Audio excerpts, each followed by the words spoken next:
ESPN Plus is one of the best apps that you can download for your TV. Well, in today's tech video, I'm going to show you 3 different ways of how you can install ESPN Plus on your Hitachi Smart TV.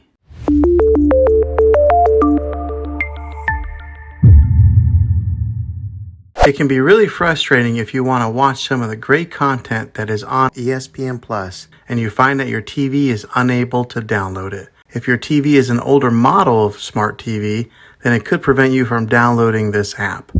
So the way that I'm going to show you how to install it will be able to work on any model of TV on any year of TV. You just have to have an HDMI port on your TV to plug into. I recommend getting a Roku stick or an Amazon Fire Stick. Both of these media streaming players have the capability of download ESPN Plus. You then use a Roku or Fire Stick as your main streaming player, which bypasses the operating system on your TV. If you want to spend a little more and get a more robust device that gives you a few more options, then take a look at the Apple TV 4K. All these devices plug into the HDMI port on your TV, no matter how old it is, no matter what model it is. I've had great luck with all these streaming players, and I'll put links in the description down below of where you can get one of them. Well, hopefully this video was helpful for you. If it was, go ahead and click a thumbs up on it. Go ahead and subscribe to my channel. I make tech videos all the time, and I would love to have you back in the next one. Take care.